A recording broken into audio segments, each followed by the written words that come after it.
በአሁኑ ሰዓት ላይ በአንተ ላይ እየተወራረደብህ ያለው ማን ነው? በዚህ ውስጥ ያንን ስሜት እንድታየው እንድትናደድ እና እነሱ ተሳስተው አንተ ትክክል መሆንህን እንድታሳያቸው እፈልጋለሁ። በህይወት ውስጥ አንዳንድ አስፈላጊ ማጣቶች አሉ። ለአንተ ለራስህ ጥቅም ሲባል ውሳኔ ስትወስን አንዳንድ ጓደኞችን ታጣለህ። ሁሉም ሰው በአንተ ላይ አይስማማም። አንተን የማይወዱ አንዳንድ ሰዎች ይኖራሉ። ለመሆኑ አንተ ማን ነህ? ምን ማድረግ የምትችል ይመስላል? ከዚህ ሁኔታ የምታመልጥ ይመስላል? ሊያወሩብህ የሚችሉት የሆነ ነገር እየገነባ ከሆነ ብቻ ነው። ይህ ማለት ግን ለውጥ እያመጣ ነው ማለት ነው። ሊረዱ የሚገባቸው ሰዎች እንኳን አይረዱም። እንዲያውም ተስፋ ያስቆርጡሃል፣ ይስቁብሃል። እንግዲህ ደግሞ ጀመረው ይሉሃል። ይህ ሁሉ የጉዞ አካል ነው። ዝም ብለህ ስራህን ስራ። ስራ ስላንተ እንዲናገር አድርግ። እኛም ማን እንደሆንን ልንነግራቸው አይገባም። እኛ መስራታችንን እንቀጥላለን። እነሱ ራሳቸው ይረዱታል። የሚሰነዘርብህን ትችት እና በተለይም ደግሞ ለአንተ በጣም ቅርብ በሆኑ ሰዎች አለመደመጥህንና አለመረዳትህን እንደ ማገዶ ልትጠቀሙ ይገባል። ህልሜን አትሰርቁብኝም ለማለት ራስን የምታሞቅበት እንደ እንፋሎት ልትጠቀመው ይገባል። ለምን ትቀየራለህ? ለምን ታድጋለህ? ያለ ነገር ለምን አይበቃም? ለምን ዝም ብለህ ደስተኛ አትሆንም? ጉዳዩ ደስተኛ ለመሆኔ ሳይሆን እኔ የማንነቴን አድማስ ማስፋት ላይ ነው። በእውነት በአሁኑ ጊዜ ምንም ተቺዎች ከሌሉህ፣ ምንም አይነት አወዛጋቢ ነገር ከሌለህ፣ ጠላቶች ከሌሉህ ወይም አንተ ስትቀየር ምን እየተፈጠረ እንደሆነ እያሰቡ ወደ ኋላ ሊጎትቱ የሚሞክሩ ሰዎች ከሌለህ ምናልባት በህይወት ውስጥ ምንም ትልቅ ነገር እያደረግክ አይደለም። እንዲያውም ይህ የሆነ ነገር እያደረግክ መሆንህን ከሚያሳዩ ዋና ዋና ምልክቶች ውስጥ አንዱ ነው። ሰዎች ሲጠራጠሩህ መናደድ አለብህ። ያንን የንዴት ስሜት ወደ ምርታማና ጠቃሚ ተግባር እንዴት መለወጥ እንደምትችል መማር አለብህ። ምክንያቱም አብዛኛው ሰው ይህንን ማድረግ አይችልም። ያንን ለውጥ ወይም መነሻ አድርገው ወደ ስራ ለመግባት አይጠቀሙበትም። እያንዳንዱ አሉታዊ አስተያየቶች ወደ ምርታማ ተግባር ሊያነሳሱ ይገባል። አንድ ሰው የሆነ ነገር በተናገረ ቁጥር የተናገሩትን ቃል መልሰው እንዲውጡት የሚያደርገውን ነገር ለማድረግ መነሳት አለብህ። ማንም ሰው ልትሆን ያሰብከውን መሆን አትችልም ብሎ የተናገረን ሁሉ ማሰብና ማስታወስ አለብህ። ወደ ቀጣዩ ደረጃ መሸጋገር ካሰብከው በላይ ከባድ ይሆናል። ካሰብከው በላይ በስነ ልቦና ጠንካራ መሆን ይኖርብሃል። በህይወት ውስጥ የሚያሸንፉ ሰዎች ከሁሉም በላይ ጠንክረው የሚሰሩ ሰዎች ናቸው። ነገር ግን በስነ ልቦናም በጣም ጠንካራ ናቸው። ምክንያቱም በአካባቢያቸው ጠንካራ መከላከያ ስለሚገነቡ ነው። የሆነ ነገር ሲፈጠር እኔ ለዚህ ተፈጥሬያለሁ፣ አንድ ሰው ይህን አለኝ፣ ናቀኝ፣ እኔ ግን ተሳስቶ እንደነበረ አሳየዋለሁ።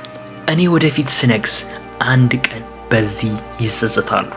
ስለዚህ በአንድ ወቅት ላይ ሰዎች ባይረዱህ እንኳን ግድ እንደማይሰጥ መወሰን አለብህ። ሰዎች ወደ እነሱ ዝቅተኛ ህይወት እንዲጎትቱ አትፍቀድ። ምስኪንና ምንም ለውጥ የማያመጣ መሆን ውስጥ ምንም ክብር የለም። ነገር ግን ለቤተሰብ፣ ለህብረተሰቡ እና ለወደፊት ትውልዶች ስኬት ምን ማለት እንደሆነ አርአያ በመሆን ውስጥ ብዙ ክብር አለ። ማን ምን ይላል? ማን ምን ያስባል? ያንን ጩኸት ዝጋው፣ አጥፋው። ህልምህን መልሰህ አንሳ። ግቦችን መልሰህ አንሳ። እናም አንተን ለመስበር ለሞከሩት ሁሉ፣ አንተን ለማስቆም ለሞከሩት ሁሉ፣ ህልምህን ለመግደል ለሞከሩት ሁሉ ሁላቸውንም ተሳስተው እንደነበረ ታሳይባቸዋለህ። ባለጸጋ የሆነ ቤተሰብ ታገኛለህ። የሆነ ጊዜ ላይ በትውልድ ሐረጋቸው ውስጥ ባለጸጋ አልነበሩም። ከዚያ ግን አንድ ነገር ይፈጠራል። ያ አንደኛው ብቅ ይላል። ከእያንዳንዱ ቤተሰብ ውስጥ ያንን ቤተሰብ ለዘላለም የሚቀይር አንዱ ሰው አለ።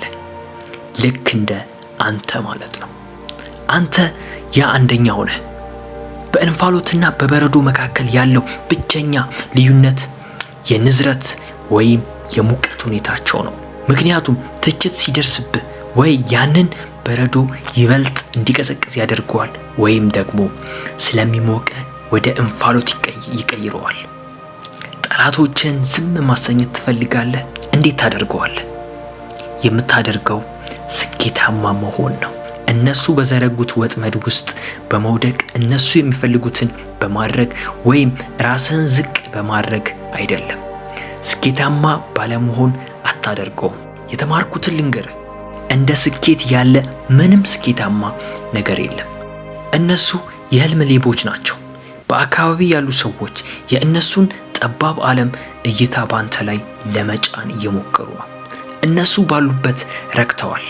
በትከሻ ላይ ያንን ቁጭት ስሜት ለመሸከም ከታደልክ፣ ይህ አስተሳሰብ ካለ መቼም እንዳታጣው። ያ ስሜት እንዲጠፋ መቼም አትፍቀድ። ያ ጥሩ ነገር እንዳልሆነ ማንም እንዲያሳምንህ አትፍቀድ። ምክንያቱም እሱ ታላቅ ነገር ነው። ያንን ጉልበት መጠቀም ወደ ስኬት ያራምድሃል። ስጦታህን ተጠቀምበት። አሉታዊነትን ተጠቀምበት። ለምርታማ ተግባር ተጠቀምበት እና የበለጠ ጠንካራ፣ የተሻልክ፣ ፈጣን፣ ብልህና የበለጠ ውጤታማ ሁን። እብድ ማለት ሌሎች ሰዎች ማየት የማይችሉትን ነገሮች የማየት ችሎታ አለህ ማለት ነው። ታላቅ ነገር ያደረገ ማንኛውም ሰው እንደሌላው ሰው አያስብም፣ አይችሉምም። እናም ማድረግ አትችልም ለሚሉ ሰዎች መልሳቸው ምን እንደሆነ ታውቃለህ? እዩኝ፣ ጠብቁኝ ነው። መስራትህን ቀጥል፣ መሞከርህን ቀጥል። ያ ሌላው ነገር በራሱ ጊዜ ይስተካከላል። ተስፋ አትቁረጥ። በህልም ላይ ተስፋ አትቁረጥ። ሂድና መልሰህ አንሳው። ከ2 ወይም ከ3 ዓመት በፊት የተውከው ህልም አለ። አንድ ሰው ማድረግ አትችልም ስላለ ያንን ሞኝነት በውስጥ አሳድርከው፣ አመንከው። ጠላቶችን መስማት አቁም፣ ዝጋቸው፣ ጸጥ አሰኛቸው። የዕለት ተዕለት ሥራ ራስህን እስከ መጨረሻው የጥንካሬ ጥግ ድረስ መግፋት ነው።